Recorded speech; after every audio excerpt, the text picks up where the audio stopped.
今天当然早上他们有宣布实施这个海空联合演训等等，那我们也随时注意他们相关的动态不只是这个现在正在进行中的类似这个联合战备警训的态势，那当然进一步再看看山东号的在我们东南的这边的动态，那另外也陆地上的动态我们都会注意啊。不过我想在这边也要说明啊，就是说他这样子的一种作为，可以充分的反映他对这个区域和平稳定的一个破坏啊，这个显而易见是一个非常明显的一个麻烦的制造者。那解放军，我想最近也有很多报道出来，有很多相关贪腐的问题，我觉得对他们应该还要好好的解决这些他们内部上面的问题哦。那而不是在这个区域制造这个对于现状和平现状这样子的一种破坏的一种举动，这样子。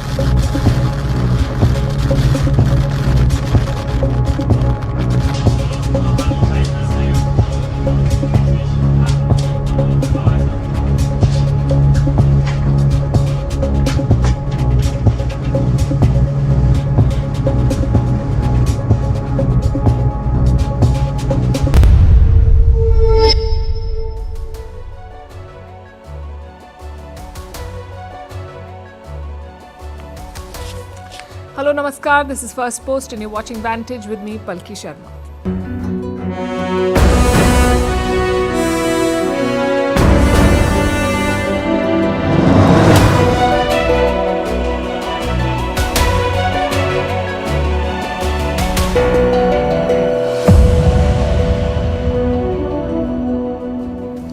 Xi Jinping wants to be India's friend. No, this is not an April Fool's joke. The Chinese president has written a letter to the Indian president where he says the dragon and the elephant should tango. We'll decode this change of heart and discuss the strategy behind the letter. It comes just before Trump's tariffs kick in. Countries across the world are bracing for impact and markets have crashed. Meanwhile, consumers are boycotting American goods. This is hurting American companies, but can it change American policy? We'll discuss that. Also, why Vladimir Putin is ramping up his military amid American-led peace talks. Why China has launched major drills around Taiwan. Why Egypt is deploying its forces in the Sinai Peninsula. And why Israel is complaining about this. What's the new British report that talks about Hindu extremism and why it's being challenged? What is artificial superintelligence? Why does Harvard University, why does it need $9 billion in government funding? And why the Netflix show Adolescence has triggered a global conversation. All this and more coming up. The headlines first. Russia condemns Donald Trump's ultimatum to Iran, warns that striking Tehran's nuclear infrastructure would have catastrophic consequences. Trump has threatened to bomb Iran if it does not agree to a new nuclear deal. The Kremlin has offered to mediate between Washington and Tehran. In January, Russia signed a strategic partnership treaty with Iran. Georgia passes a US-style foreign agents bill. The new bill replaces the one adopted last year, which had triggered mass protests. But critics say the new legislation is also prone to abuse. Georgia has been in political turmoil since its October election, which was rejected by the pro-Western opposition amid claims of rigging. The Democratic Party sues the Donald Trump administration over its attempt to change the election system. This includes requiring citizenship proof to register to vote and limiting mail-in ballot counting. Trump is yet to acknowledge his defeat in the 2020 presidential election. He has often questioned the integrity of the US electoral system. Prime Minister Narendra Modi holds talks with Chile's president in New Delhi. The two leaders discussed boosting bilateral ties across various sectors.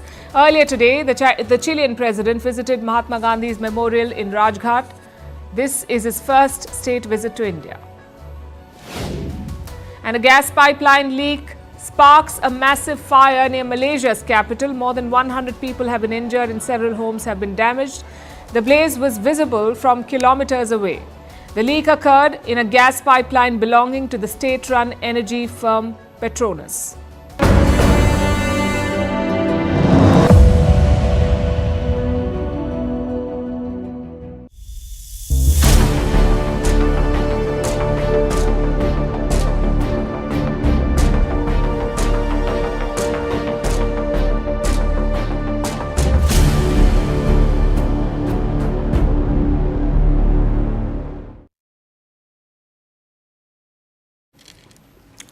One of the most basic tenets of diplomacy is adaptability. You need to be flexible to respond to evolving challenges. And right now, China is showing dramatic flexibility. It has reached out to India a day before Trump's tariffs kick in, a day before the deadline. Beijing is knocking on New Delhi's door. And not through some embassy or foreign ministry official.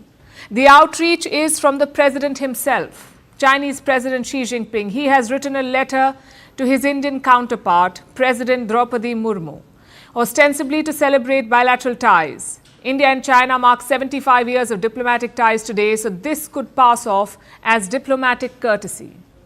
And yet it's more than that, because this is China, whose troops attacked Indian forces at the border and whose leaders challenge Indian sovereignty in Pakistan-occupied Kashmir. When they extend diplomatic courtesies, it merits closer examination. So let's look at Xi Jinping's letter. He has called India and China, and I'm quoting, ancient civilizations and pillars of the global south. And then he speaks of a dragon-elephant tango. China, as you would know, is called the dragon, and the elephant symbolizes India. They've been locked in a border standoff for years. They were locked until last year. But President Xi Jinping now wants them to tango. What explains this complete shift in approach? This is basically China making a strategic calculation. They need markets to supply their goods and to ramp up exports. And they need this urgently to put their economy back on track, the Chinese economy. And India could prove to be that market. Now more than ever, because the US market could slip from China's grasp. Trump is imposing restrictions that could deal a blow to Chinese businesses, and India could soften that blow. That is why Xi Jinping wants to repair the relationship. He said India and China should boost trust. They should deepen ties and ensure stability. And what is India's response?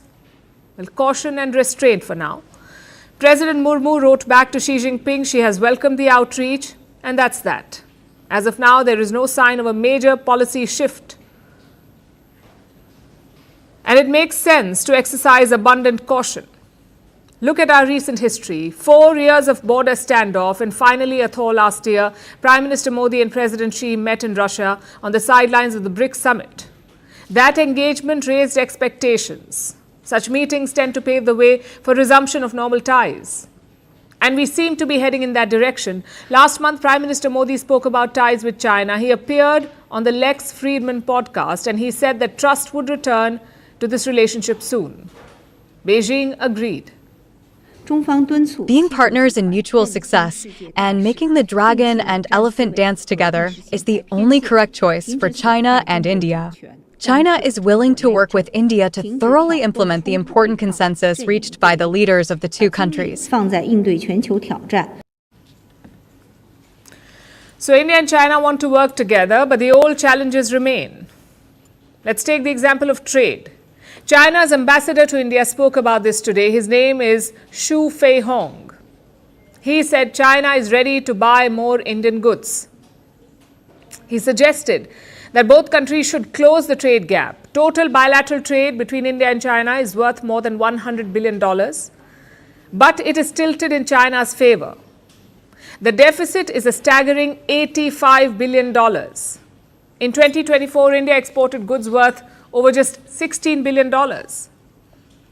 How can this be increased? There has been a lot of back and forth, a flurry of engagements. Indian officials have travelled to Beijing, but what is the outcome? China is yet to reduce trade barriers on India. Indian exporters face major restrictions spanning multiple sectors and products, including pharmaceuticals, basmati rice and bovine meat. These barriers are not new. They were in place even before the clashes in Galwan. So China wants to buy more Indian goods. And if it wants to do this, it should start by levelling the playing field. It should meet India halfway on all points of contention and all outstanding issues, like border management, river cooperation, resuming pilgrimages, easing of investment rules, reopening direct flights and lifting app bans. There's a lot of ground to cover and little progress. Here's what India's External Affairs Minister S. Jaishankar said. What happened in 2020 was actually very traumatic for the relationship.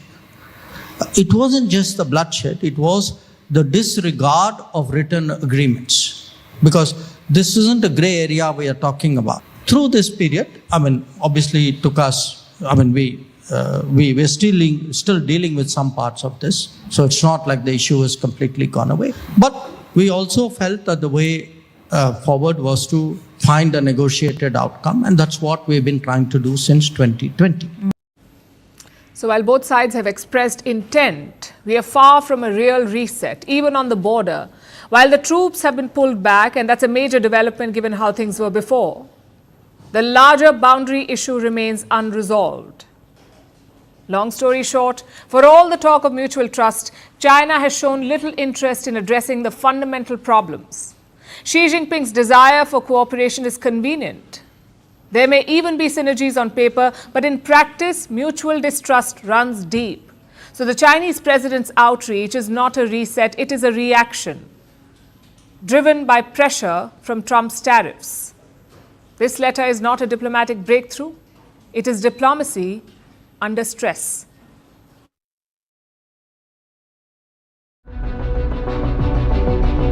It's a liberation of this country. India is one of the highest tariffing nations in the world.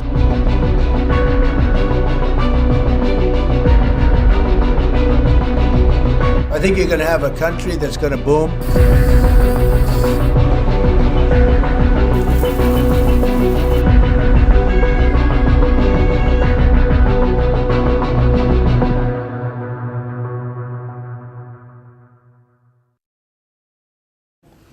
The clock is ticking. The deadline is tomorrow, the 2nd of April. In less than 24 hours from now, Donald Trump's new tariffs would kick in. Before the deadline, the president is softening his tone. He says it may not be as bad as people expect.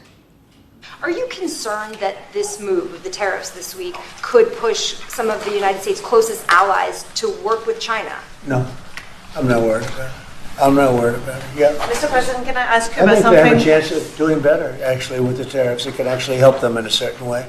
If you look at the European Union on cars, the European Union already dropped their tariff down to 2.5%. It was announced a couple of days ago, which is what which is a very small tariff.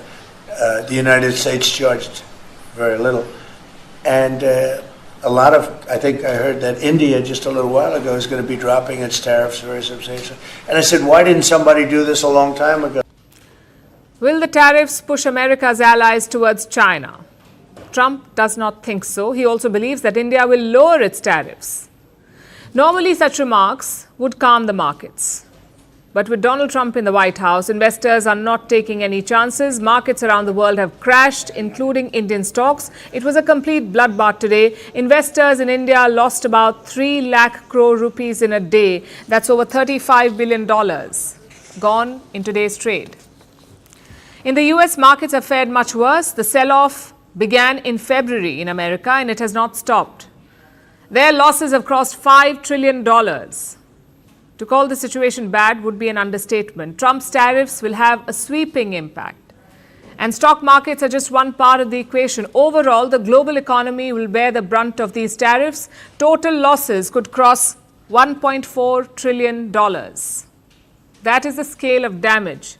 Experts are quite worried about the fallout because Trump's plan remains vague. It is missing a lot of specifics. Like, how will the plan be implemented? Will there be a blanket tariff rate on all countries, or will Trump pick and choose specific imports? The US president's own team sounds clueless. Listen to his press secretary. If you look at the unfair trade practices that we have, 50% from the European Union on American dairy, you have a 700% tariff from Japan on American rice, you have a 100% tariff from India on American agricultural products, you have nearly a 300% tariff from Canada on American butter and American cheese. This makes it virtually impossible for American products to be imported into these markets, and it has put a lot of Americans out of business and out of work over the past several decades. So it's time for reciprocity. She's criticizing India's tariffs and calling for full reciprocity, which, by the way, contradicts Trump's own demands. Because the US president has hinted at a potential deal with India. He said New Delhi is lowering tariffs. So what is the plan? Trump says he has finalized one, he has a final plan, but he won't reveal it until tomorrow. His trade officials have offered some clues, though. They have released a report, an assessment of foreign trade barriers. The US has trade arrangements with 20 countries, and from the looks of it, they will top the list of Trump's targets. This list includes partners like China, Canada, the European Union, South Korea, Mexico, Japan, Vietnam, and India. These are some of America's biggest suppliers, and this report dedicates a section to each of them. What does it say about India? It highlights the high tax rates, the 50% tariff on apples, corn and motorcycles, and the 100% import tax on coffee, raisins and walnuts. This is what India imposes on American goods. Beyond this, the US has raised other complaints like regulatory hurdles, the need for licenses and approvals, quotas and other requirements, price caps and subsidies. In fact, on this front, there is a specific mention of farm subsidies. And this has been a long-standing point of friction. India's tariffs on farm goods and the subsidies to Indian farmers. Trump's team wants lower barriers. They want what they call a level playing field for American imports. And this is a very sensitive topic, politically, economically, and strategically, because these protections are critical for India's own food security and for the livelihood of India's farmers. Agriculture still employs the highest number of Indians. India's economy depends on this sector. 14% of India's GDP and 13% of India's exports come from agriculture. So India here faces a very tough balancing act. What happens if Trump pulls the trigger?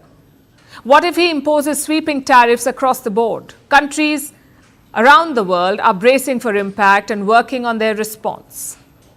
China, Japan and South Korea have joined hands. They say they will respond to Trump's tariffs together. The European Union is threatening retaliatory tariffs, and if Trump leaves no room for compromise, India too will have to respond.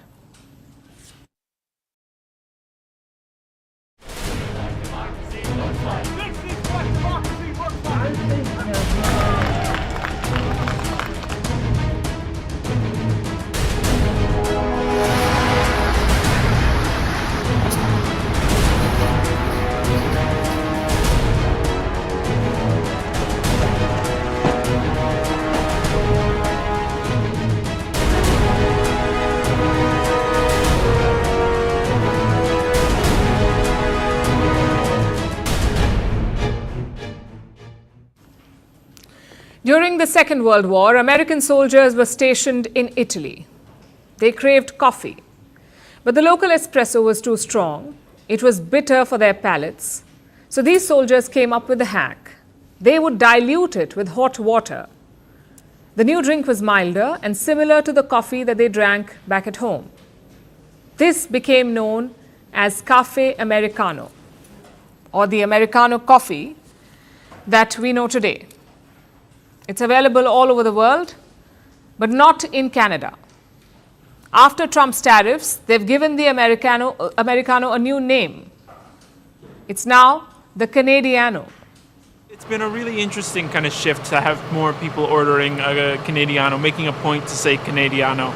I think the reception has in general been very positive. I don't usually drink Americano coffee, but I just saw it on the board and I went, hey, this is something that's cool and I'm going to support Canada and have a Canadiano. Shows you the effects that Trump's tariffs have had. At first, the signs were subtle. A Danish grocery store displaying a sign that says, buy local. A French boutique quietly swapping out Levi's jeans. Canadian markets removing American bourbon from their shelves and renaming the Americano coffee. Then the hashtags emerged. Boycott USA, boycott American goods, buy made in America. And before you could blink, there's a full-scale boycott. Tesla, Coca-Cola, Pringles, McDonald's, even good old Netflix. American goods are suddenly the ultimate taboo. They're off the shelves. And they're off people's shopping and wish lists.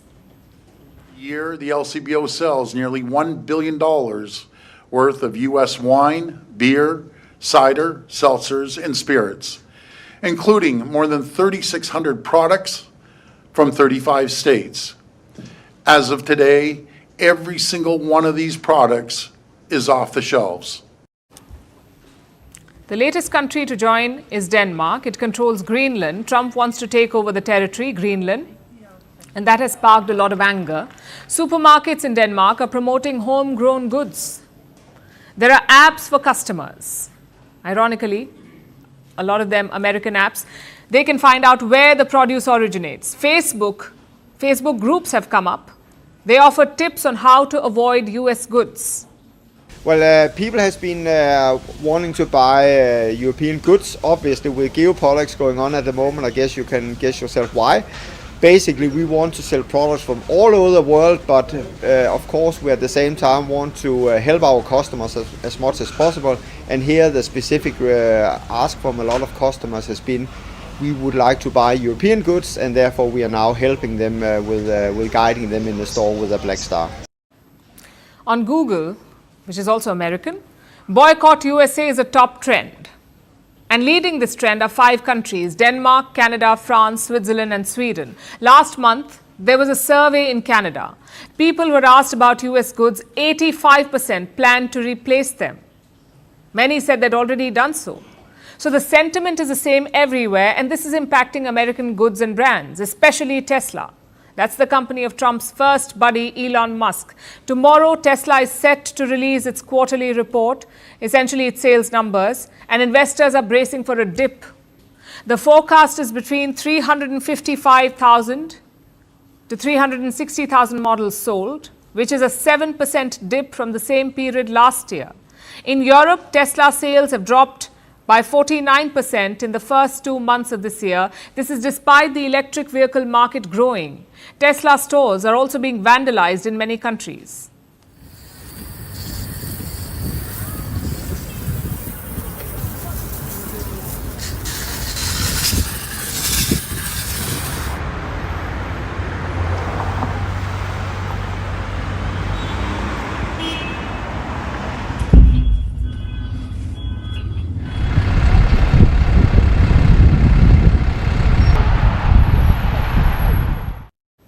The signs are not good, and at the center of all of it is one man, Donald Trump. His trade wars were supposed to strengthen American manufacturing, but they mostly triggered retaliatory tariffs and international resentment. Trump, of course, is undeterred, but can America afford this war? This is not the first time the world has weaponized its wallets. Boycotts have long existed. They show how consumer activism can cause real change. At the same time, not all boycotts stick. So can boycott USA push Trump to change his policy? I guess that depends on how long consumers hold the line. Right now, American businesses are feeling the pinch. Their challenge is clear. They must adapt or suffer the consequences. So some will rebrand, others will double down on domestic markets, banking on the idea that international resentment will fade. Well, certainly we're very concerned about the tariffs, increased costs that are already going to be tapping into already tight margins, and certainly the impact on our customers. Who's going to pay $75 for what was a $25 bottle of wine? The biggest takeaway? Consumers are more politically engaged than ever. This is a world where your shopping cart can be a political statement. So brands are under scrutiny like never before. And if this boycott continues to gain traction, US businesses might have to face a sobering reality.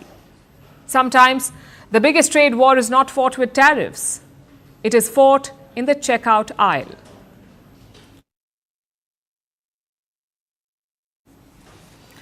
Let's turn to Ukraine now, which is bracing for a new onslaught. They have steadily lost territory since this year began, but chances are it could get worse because President Putin is going for the jugular. He has launched a new recruitment drive today. The plan is to draft 160,000 men into the Russian army, another 160,000 men to join the army. Now, this is a massive build-up. It is Russia's biggest conscription since 2011. All Russian men between the age of 18 and 30 can be drafted. They will have to serve for 1 year. And where will they serve? Typically away from the front line because Russia leaves the fighting to train soldiers. So these new recruits are mostly backups. Nonetheless, the timing is very significant. The US and Ukraine are trying to force Putin into a ceasefire. And what does Putin do?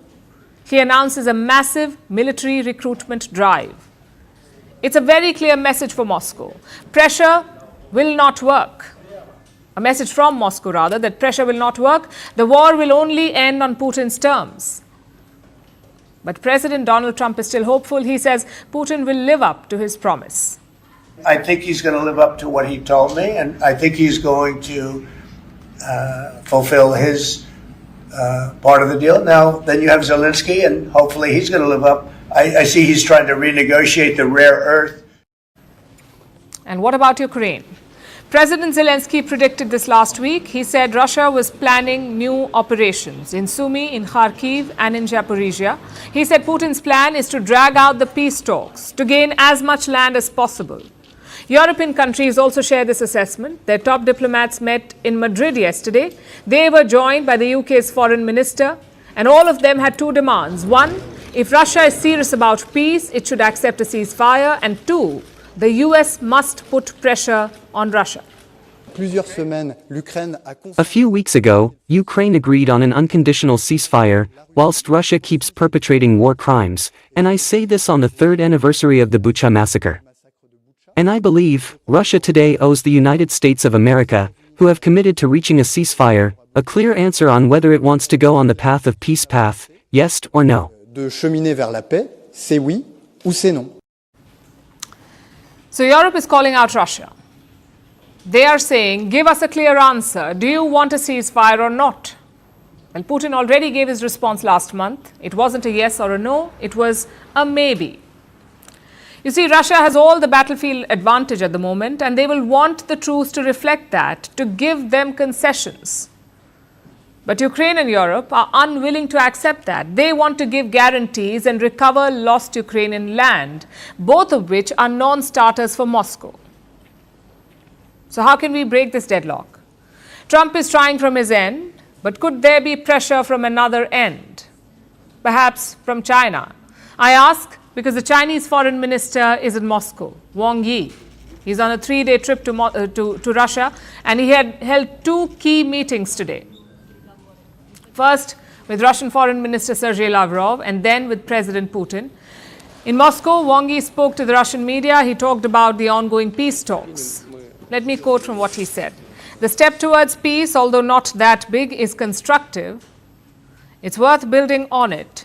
With peace, it is no pain, no gain. You need to work hard to achieve it. Now, this has largely been China's position. Yes, we need peace in Ukraine, but we must acknowledge Russia's concerns, which is exactly what Trump is doing. But will President Xi go that extra mile? Will he ask Putin to take a ceasefire? China can help us stop the war with, in particular, Russia, Ukraine. They have a great deal of power over that situation. And we'll work with them. And I mentioned that during our phone conversation with President Xi. And hopefully we could work together and get that stopped. Does China have the leverage? Their trade with Russia stands at $224 billion. China is Russia's largest trading partner. It has been for 14 years now. Plus, China gives a lot of dual-use goods to Russia. Dual-use goods are things that have both military and civilian use. So in short, yes, China does have the leverage. But does it also have the political will? This question is a lot tougher to answer.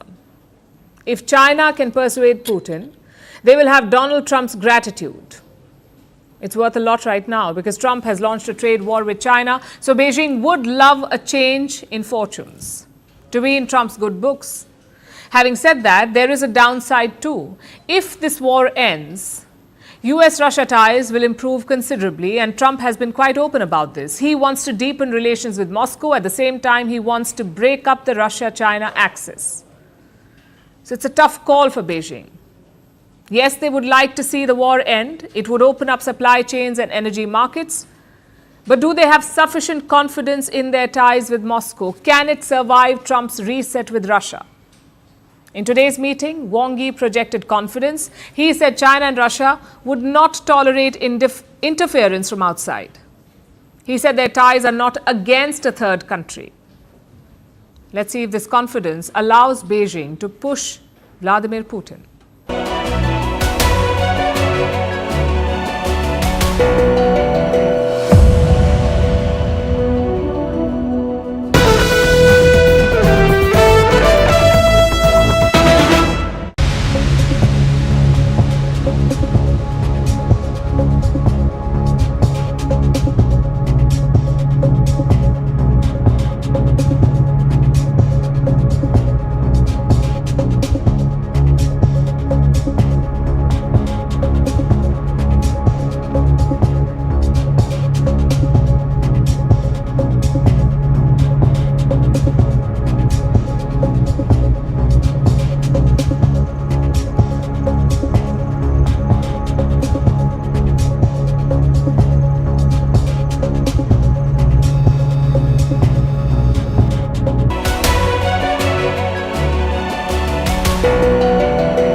China launches military drills around Taiwanese islands. This is a headline that you've seen in the past as Vladimir Putin prepares for war. His no-limits friend Xi Jinping is taking notes and doing what he's done in the past. They've launched extensive military drills today. Hundreds of warships and aircraft were deployed. Beijing's agenda? A blockade of Taiwan, both in the air and the sea. Hundreds of Chinese warships surrounded the island. Fighter jets violated Taiwan's airspace, and these drills were done for one purpose: to send a message to Taiwan. China has called it combat readiness.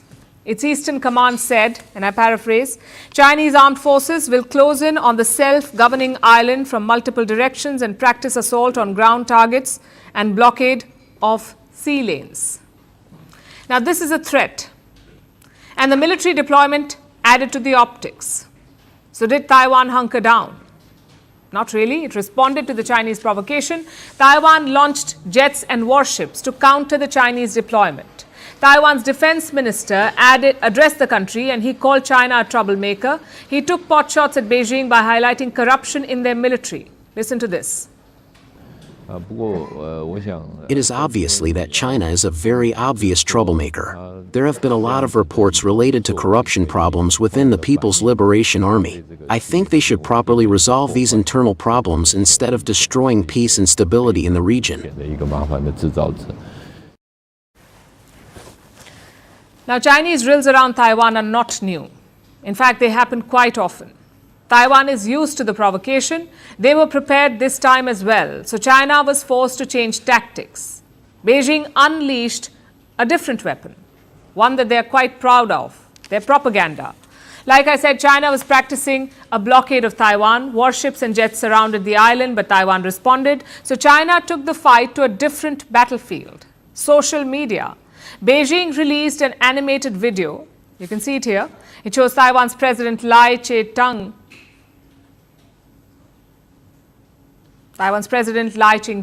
as an insect. China labeled President Lai as a parasite who was poisoning Taiwan. And the cheap theatrics did not end there. The animation ended with this: Chinese jets and ships surrounding Taiwan and President Lai caught by chopsticks while being roasted on fire. That's the world's second largest economic power for you, masters of gunboat diplomacy and online bullying. China has often called President Lai a separatist, but now they're calling him a parasite.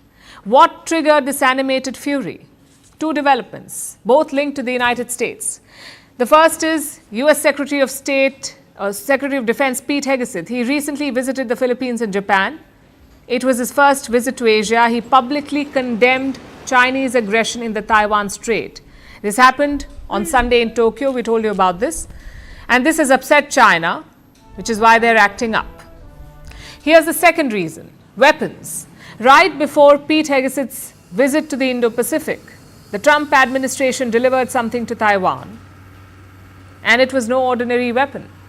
It was the most advanced and lethal version of the F-16 fighter jets. Unlike the F-16 jets that Taiwan already operates, this one is modern with better anti-maritime capabilities.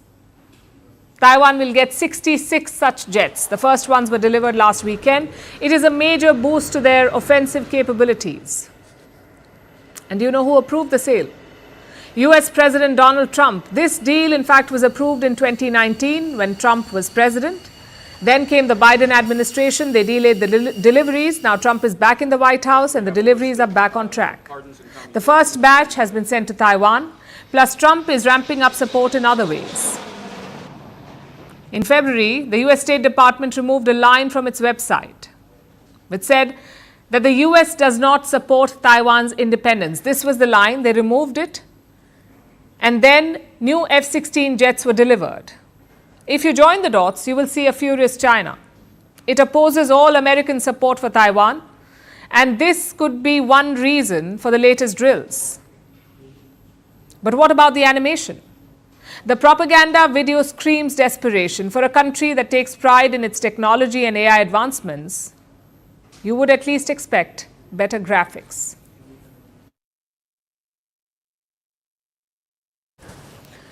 To West Asia now, where a new conflict is brewing. This one features Egypt. Reports say Egypt is increasing its military buildup in an area called the Sinai Peninsula. This is Egyptian land bordering Israel. Israel says it is monitoring the development. According to Israeli reports, Egypt has deployed thousands of troops to the Sinai. It is extending runways in the peninsula. It is also expanding naval docks. If true, this could have serious consequences for the region, not to mention for Egypt-Israel relations.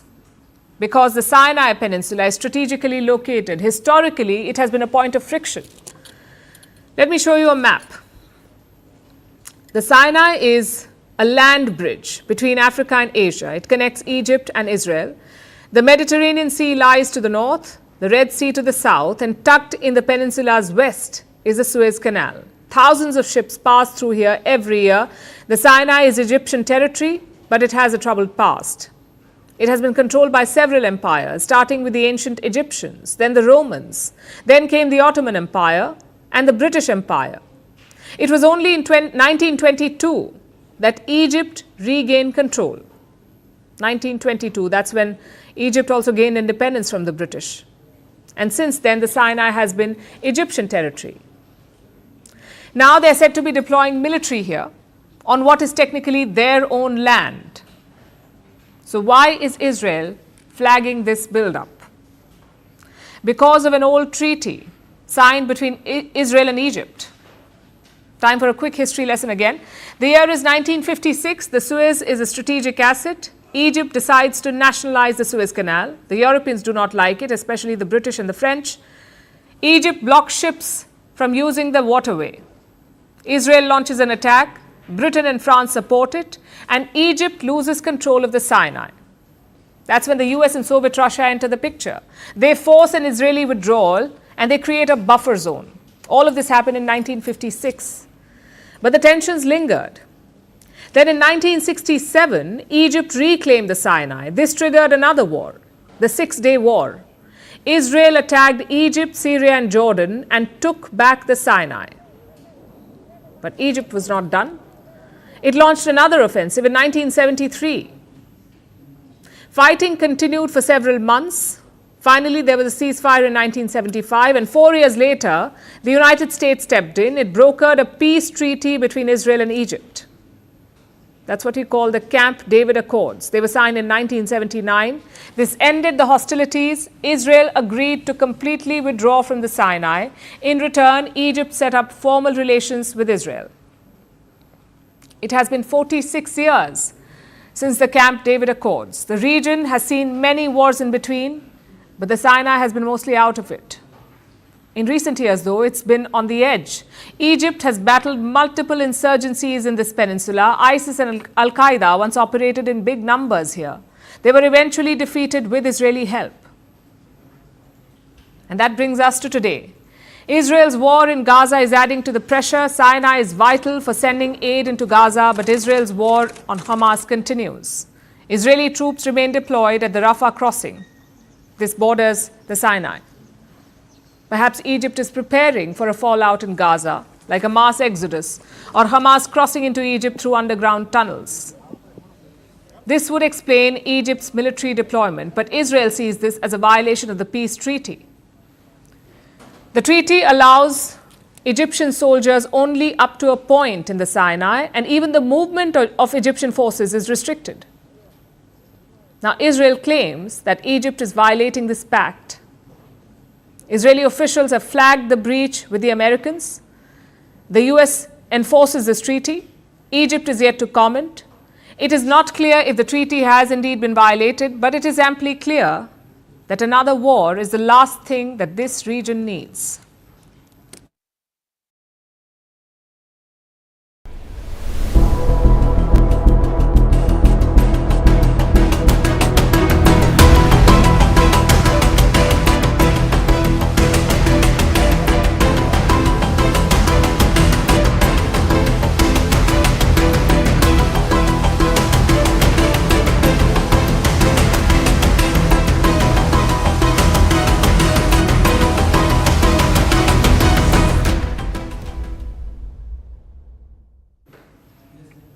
Britain has found a new bogeyman, something to blame for its own failures. Hindu extremism. That's right. British police have prepared a new intelligence report. It focuses on extremism in Britain.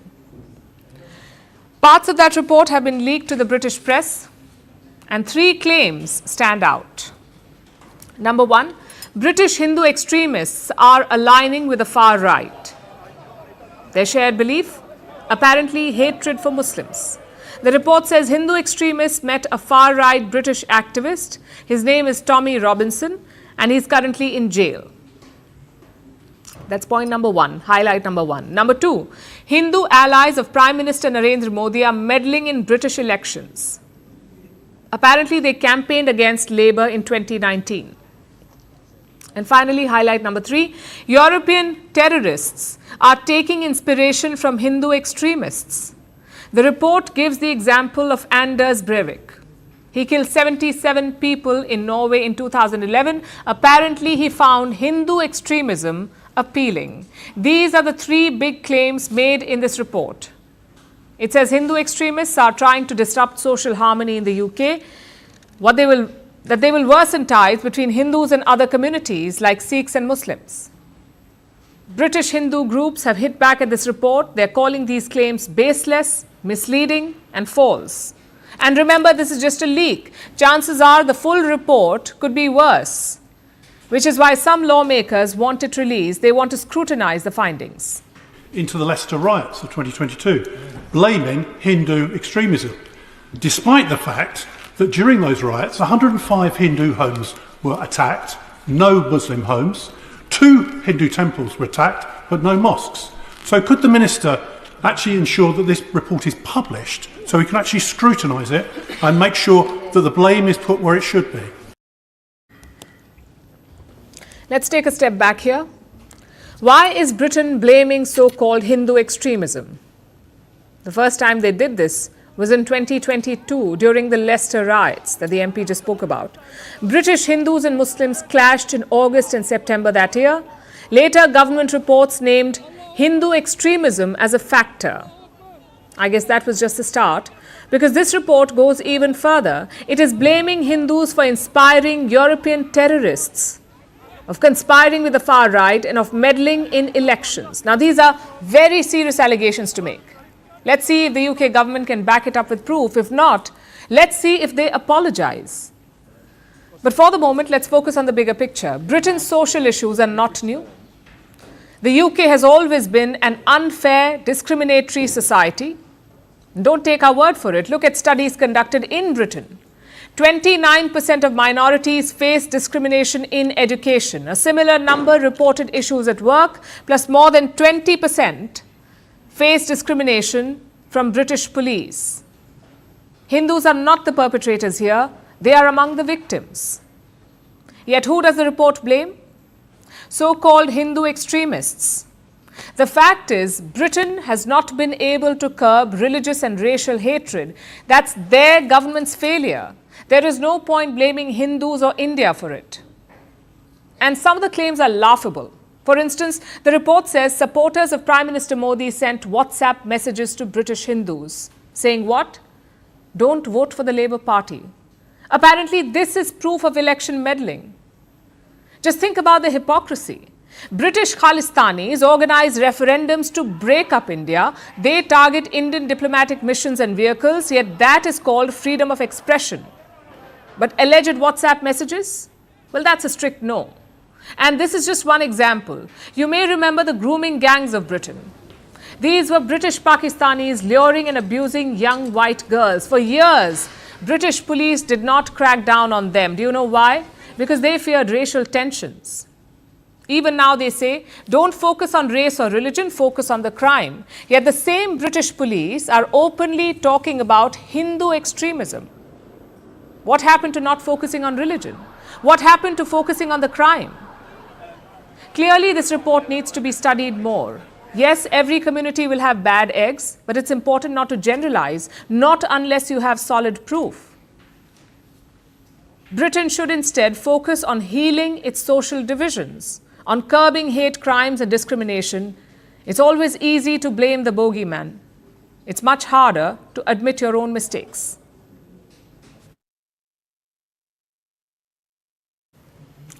It's not every day that a company attracts a $40 billion investment, but OpenAI has done it. That's the company behind ChatGPT. It has secured $40 billion in a new funding round, which was led by Japan's SoftBank. This was the largest funding round for a private tech company in history, the largest ever, and it raises OpenAI's valuation to $300 billion. So what explains this record funding round? It is for a seemingly intangible idea, something called artificial superintelligence. That's what OpenAI wants to achieve. And that is what SoftBank is betting on. So what exactly is artificial superintelligence? Is it really worth all the money and the hype? Our next report tells you. OpenAI, they're the folks behind ChatGPT, the AI that can help you write essays, giblify your images, and even play the role of a BFF/therapist. The company has just raised $40 billion in one investment round. It's pushed OpenAI's valuation to $300 billion. This is the largest funding round for a private tech company in history. This investment round was led by Japan's SoftBank, but they have some conditions. OpenAI will currently receive $10 billion, but the remaining $30 billion will only come at the end of the year. That too, if OpenAI becomes a for-profit company. Only then will it get this money. So the funding comes with restructuring conditions. But what exactly is this staggering amount of money for? Is SoftBank just throwing cash at AI? Well, not according to Group CEO Masayoshi Son. He's hedging his bets on something bigger, artificial superintelligence or ASI. Masayoshi Son believes ASI will exist by 2035, and he thinks OpenAI is the partner that's closest to achieving that goal. What about Sam Altman? Well, the OpenAI CEO is even more optimistic. He says artificial superintelligence is just a few thousand days away, and he's confident OpenAI will get there. So what exactly is artificial superintelligence? Today, AI is broadly characterized into three categories. First, artificial narrow intelligence, where the system is given one task and it does just that. Think appliances, self-driving cars, streaming apps, or even healthcare. We give the machine a task and they do it. Basically, the rudimentary stages of artificial intelligence. Then comes the second stage, artificial general intelligence. This is where AI can rival humans. They can do multiple things at the same time. Many call ChatGPT a step towards artificial general intelligence. Hello, I'm Mika, the world's first experimental AI. And then we have the third stage. This is where things can get a little scary. It's called artificial superintelligence. Basically, machines go beyond human intelligence. They have a mind of their own. According to Masayoshi Son, they will be 10,000 times smarter than a human brain. Remember all those sci-fi movies with the villain robot? This is that stage, or so we're told. If you're getting flashbacks of robot uprisings, don't worry, you're not alone. It does sound a lot like the plot of Terminator. But are the robots really coming for us? The truth is, narrow AI is still a long way from becoming super intelligent. Artificial General Intelligence, or AGI, is the next step, and that is still in the works.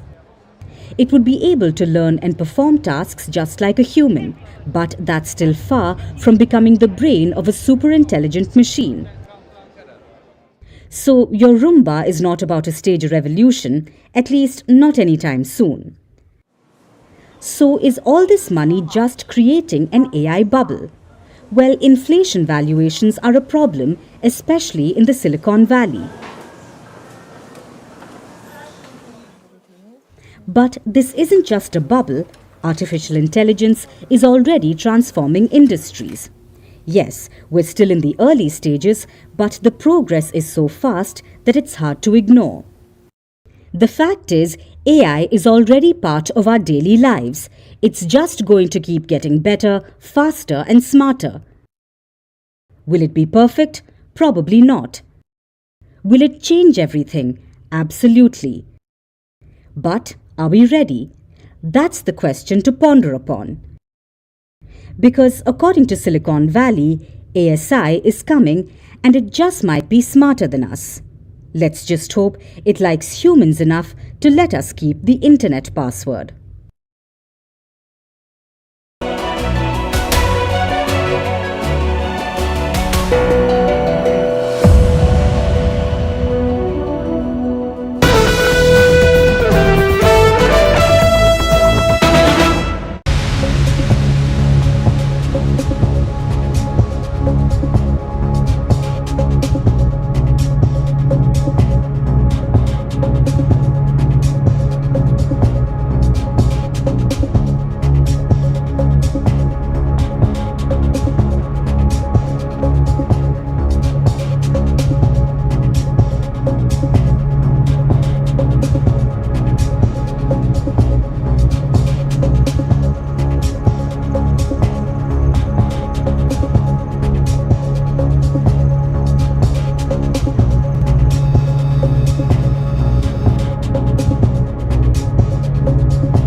方特战队员在混合编组乘机实滑过程中，最大的困难就是语言上的障碍。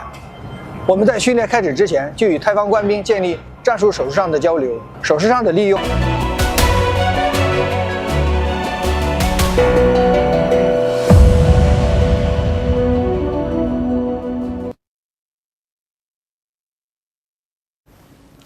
We live in a world that looks very different for kids today than it did for their parents. This month, the hit Netflix series Adolescence captured this very difference. If you watched the show, you know what I'm talking about. If you haven't, let me give you a preview. In one episode, a detective is investigating why a 13-year-old boy killed his female classmate. He tracks their Instagram interactions. Based on it, he assumes that these two children were friendly. That is, until his son, who's a teenager himself, tells the detective that he's got it all wrong. The emojis shared between the teenagers seemed innocuous, but they were actually a coded form of bullying. This is a dizzying realization for the detective and for the viewers of the series, and this disconnect is central to Adolescence. This is a hard-hitting drama. It shows the aftermath of the stabbing of a teenage girl in the UK. It shines light on the corrosive impact of social media. It explores how the ideas of online influencers, like the self-described misogynist Andrew Tate, shaped the views of children hooked onto their phones. It also talks about the impact of the so-called manosphere. This includes online forums that oppose feminism and promote sexism. So the show explores a range of interconnected issues, and it has gripped the world. It has attracted 66 million viewers the world over. That's about the population of France. Within its first week of release, Adolescence made history in the UK with about 6.5 million viewers. The series has sparked a global conversation. Even the British Prime Minister is talking about it. I mean, it's incredible. And it holds you there for four, frankly, at times harrowing episodes. And I have to be honest, as a dad, I have not found it easy viewing. We've been watching it with our children.